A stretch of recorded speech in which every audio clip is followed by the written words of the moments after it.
These two people fell in love on a dating app, only to be brutally murdered right after they walked down the aisle. Even more eerie, the killer chained them to a table, their left and right hands clasped together. It was not a pose of struggle or resistance, it looked far more like a wedding vow. What's more, a cross, cut deep enough to reach the bone, was carved into every victim's face. This was the case across 3 consecutive murders. Just how deep the killer's hatred ran for these victims, the police had no way of knowing. Our story begins with Lisa, a 29-year-old unmarried wedding planner. Even though her job is to make other people's dream weddings come true, she herself has never had a single romantic relationship. Every night, she only ever has dinner with her single father. Ever since her mother vanished without a trace when she was a child, Lisa has been terrified of entering a new relationship.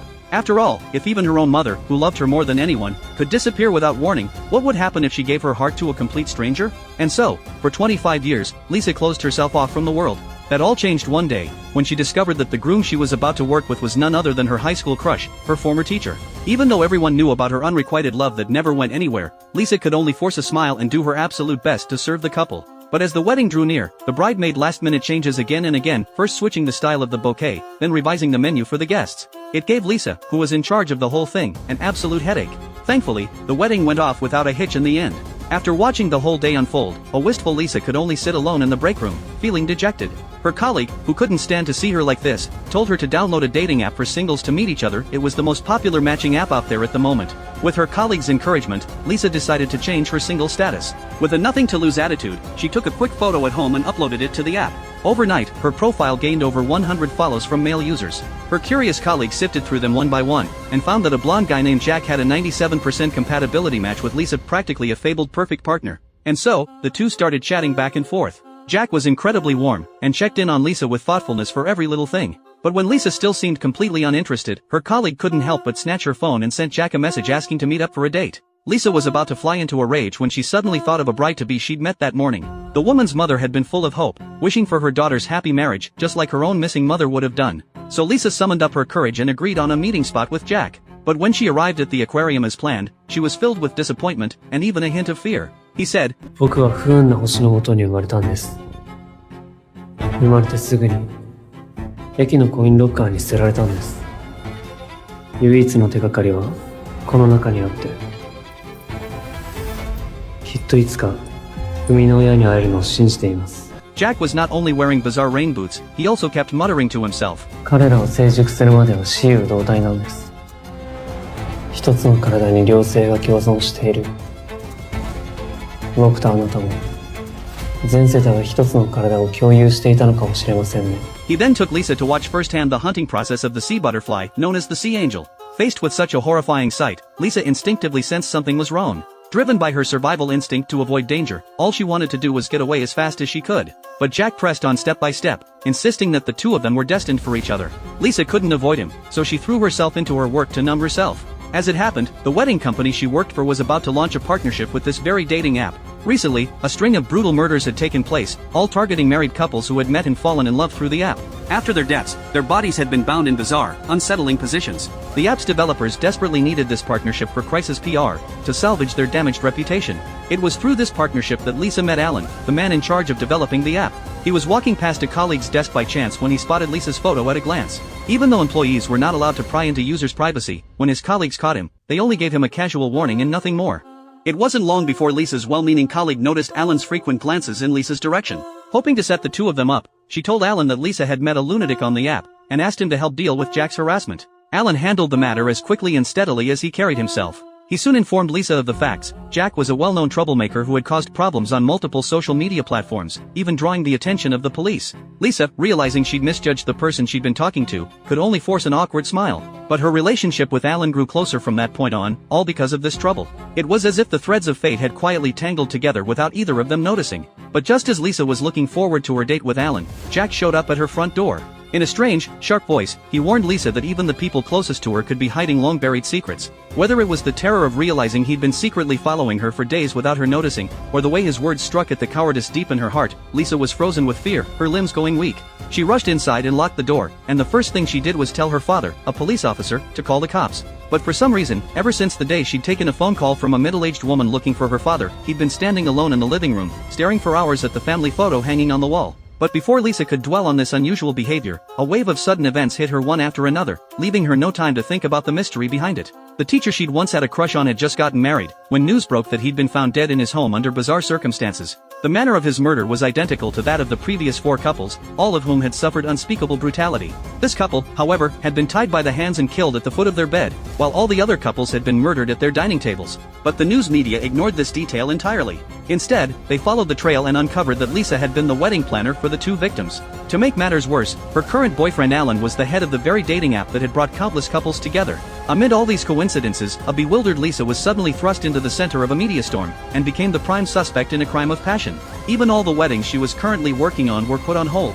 Then, as part of the police investigation, Jack, who had a history with Lisa, was summoned for questioning. His job was a specialized crime scene cleaner. He spent every day in houses reeking of decomposing bodies, long since desensitized to body fragments. He even had a sick, obsessive fascination with them. But with 2 police officers present, he reluctantly moved out into the ventilated hallway. The police then showed him several photos of the victims and questioned him, but Jack only admitted to knowing Lisa. As for the barrage of messages he'd sent her, Jack stuck to his usual story. He was born under a bad luck star, and it wouldn't be surprising at all if someone had impersonated him to contact Lisa. But his loaded answers didn't arouse the police's suspicion. Instead, they made them recall an old case. Jack had always claimed everything was fate, but he had once stalked a girl he'd met on a social media app, leading to her falling down a flight of stairs. それも運命なんですか？事故ですよ。僕は恋愛が苦手なんです。だからいつもこじれる。Realizing they would get no useful information out of the man, the 2 officers were about to leave when Jack suddenly had a violent outburst, snatching Lisa's photo with the intent to keep it for himself. With no other choice, the police left empty-handed. But that very night, something bizarre happened to Lisa. First, she received a photo of her family from Jack, but every person's face in the photo had been violently pierced through with a cross. Furious and terrified, Lisa confronted him about it, but Jack flatly denied doing it, saying he'd never even seen the photo. With one unexpected disaster after another hitting her, and a growing rift between her and her father, an isolated and helpless Lisa could only place her hope in Alan, the man she was dating. When he saw the messages Jack had sent, he quickly spotted something wrong. After all, both of them came from single-parent families. After seeing the hostility toward the family photo, he immediately realized the problem lay with that strange phone call for Lisa's father. In that moment, it was like a switch flipped in Lisa's head. All of this might have something to do with her mother's disappearance. But when she rushed home, she found an anonymous letter on her doorstep. Inside was the darkest, most shameful secret of her father's past, a secret so terrible that the young Lisa had locked away all memory of it. With nowhere left to hide, a shame-filled father finally confessed. 25 years ago, when online chat rooms were still new, he'd met a single mother online, and had become completely infatuated with her. Then one day, the woman had shown up at his house with her son, under the pretense of bringing him a 4-leaf clover. She'd even gently stroked the head of the young Lisa. Looking at his wife, who had no idea what was going on, he finally realized his actions had spiraled out of control. He wanted to pull back before it was too late, but the damage was already done. His mistress, who had just found out she was pregnant, refused to accept that their relationship was over, just as she always had. She stabbed Lisa's father hard with a knife, as he tried to run from everything he'd done. Not long after that, Lisa's mother vanished into thin air. He'd always thought he'd driven his wife away, which was why he'd never once tried to look for her in all those years. In that moment, learning the truth nearly broke Lisa. She sobbed, telling him she could never forgive him for what he'd done. She never could have imagined that those words would be the last she ever said to her father. Before Lisa had come home, her father had received a phone call from his mistress, telling him to meet her at a specified address. Hoping to end their years-long feud once and for all, he hadn't told Lisa about it. Overwhelmed with pain and with nowhere to turn, Lisa went to Alan to pour her heart out. In Lisa's childhood memories, she had seen her father's mistress before. The woman had followed her all the way to her kindergarten, and stroked young Lisa's face with a hand covered in scars. She never said a word, only left behind a single 4-leaf clover, fluttering in the wind. It wasn't until Lisa grew up that she learned the meaning behind that flower, luck. Alan said nothing as she spoke. どんな人間にもいくつもの顔がある。それは家族でも同じさ。 And in that moment, Lisa's trust in him reached its peak. In the very same park where she'd lost her mother, Lisa had found someone who would truly stay by her side.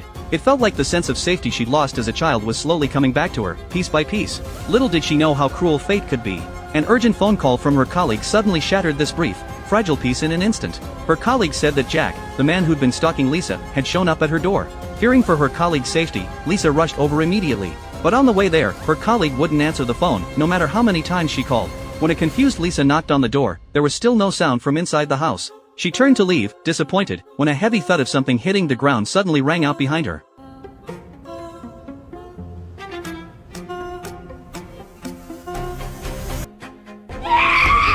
But this was only the beginning of her misfortune. Worse things were still to come. Soon after, the police received a report. Lisa's father had been found hanging from a bridge. In a single night, she had lost both her father and her best friend. Overcome with grief, she was convinced the killer was her father's old mistress. Not long after, as Alan paid his respects to a photo of Lisa's late father, he suddenly told her he'd secretly looked into some leads. From what he could see, the police investigation was going nowhere. So he took Lisa, who was desperate for the truth, out to a remote, abandoned area on the outskirts of town, promising to help her uncover the real identity of her father's mistress. In that moment, Lisa instinctively clung to the only lifeline she had left, never noticing how unervingly familiar her boyfriend was with this place. He led Lisa into a room that had been abandoned for years, yet still looked exactly as it once had. He closed the door behind them, and only once Lisa had taken in everything inside the room did Alan finally tear off his gentle mask, revealing his true, monstrous face. It turned out Alan was the son of her father's mistress. As a child, he'd watched his mother become hysterical over a man, using every trick she had only to be rejected time and time again. Even when she got pregnant, she refused to give up, and in a fit of rage, she stabbed Lisa's father.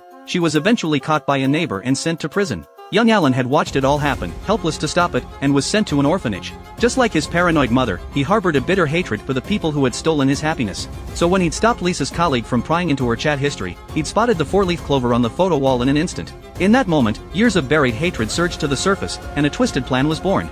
母さんが苦しんだこの場所でお前は苦しめ。It was only when Lisa saw the walls and ceiling covered in photos of herself and her father, their faces defaced, that she finally understood. The other meaning of the four-leaf clover is revenge. But in this life-or-death moment, it was Jack, her stalker, who arrived just in time. He pretended to be a police officer and saved Lisa's life. But after everything she'd been through, Lisa had no idea who to trust. 僕はストーカーだけど、あいつは人殺しだ。 That was, until Jack told her the truth. Alan was the one who had killed her former teacher, the groom, and her female colleague. When Alan caught up to her, ranting about his tragic childhood, Lisa was consumed with rage. Who hadn't had their family torn apart by a cheating spouse? She beat him within an inch of his life, and once she'd let out all her anger, she handed him over to the police. But even after Alan was arrested, Jack told Lisa that it was far from over. He arranged to meet Lisa at the place where he usually worked, as if he was going to show her every part of who he was. Lisa said nothing, only watched quietly as Jack, with complete sincerity, handed a family photo to the son of the house's owner, only for it to be tossed aside in disgust. Jack's unhidden longing for a family made a crack in Lisa's long-closed heart. But that softening was cut short when he suddenly cut out her face from a photo and crudely pasted it onto a wedding photo with his own, making her jump in shock. Even though Lisa pushed him away, Jack didn't give up. Instead, he took Lisa with him to uncover the final, ultimate truth. The two then drove out to the same remote outskirts where Lisa's father had gone. Across the river, a younger female caregiver was pushing an elderly woman in a wheelchair, dressed in red. Looking at the woman's familiar clothing, Lisa instantly thought of the person who had left her the four-leaf clover all those years ago. Overwhelmed with emotion, she tried to apologize for her father's mistakes all those years ago, only to be met with laughter from the caregiver. あんなに小さかった子がこんなに大きく綺麗になって It was in that moment that Lisa finally realized the truth. The caregiver standing in front of her was her father's mistress, and the disabled, elderly woman in the red dress in the wheelchair was her mother, who had not left of her own free will all those years ago. She had told a young Lisa playing in the park that she would be right back. But the mistress, driven mad by not being able to win Lisa's father's heart, had kidnapped her in a fit of rage, and locked her away for 25 long years. She tortured Lisa's mother until she lost her mind completely. In the end, the mistress realized she didn't need a man at all. But her eldest son Alan still wanted revenge, which was why the mistress had made those 2 phone calls, luring Lisa's father to come in a hurry. But when he saw that his own cowardice and avoidance had led to his wife being imprisoned and tortured for 25 years, Lisa's father had suffered a fatal heart attack. The truth hit Lisa like a bolt of lightning. In that moment, the mistress seized her chance, pulled out a pair of scissors, and tried to kill her, just like she tried to kill her father all those years ago. But the plan that had failed all those years ago failed once again, as someone stepped in to block the blow. It was like a cruel, fated cycle. In the end, her father's mistress was arrested and sent to prison, and Lisa was finally reunited with her long-lost mother. Jack had been injured while saving her, but in doing so, he'd finally won Lisa's heart. She brought him a new pair of shoes and a new shirt, hinting that he should wear them when they next met. But what she never expected was that the first person Jack went to see after he was released from the hospital was her father's mistress, locked away in prison. She had no idea why this man had come to see her, until Jack pulled out a pendant he'd been clutching when he was abandoned as a baby. Inside was a pressed 4-leaf clover, the mistress's favorite flower. あなたに兄弟ができるのよ生まれた時から不運な星の元なんです。そして凛花さんの後をたどっていくうちに見つけたんです。僕の母親を。Everyone thought the killer was behind bars, and that the two star-crossed lovers would finally get their happy ending. But no one could have imagined that, after everything, Lisa and Jack were actually half-siblings, sharing the same father. Lisa had no idea about any of this. She also didn't know that when the police had shown Alan photos of the victims and asked him to confess to his crimes, he'd insisted he had only killed 3 people. One couple was the teacher and his wife, whose wedding Lisa had planned. He'd killed them to frame Lisa for a crime of passion. He'd killed her female colleague for the same reason, to frame Jack, clear his own name, and get rid of anyone who cared about and loved Lisa.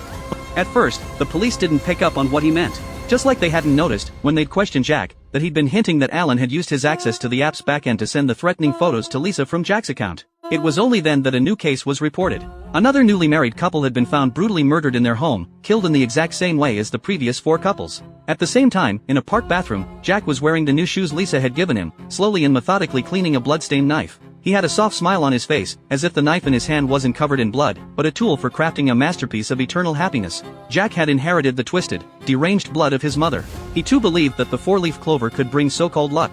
And so, he chose to strike at newlyweds in the happiest moment of their marriage, chaining them to their dining tables and killing them in cold blood.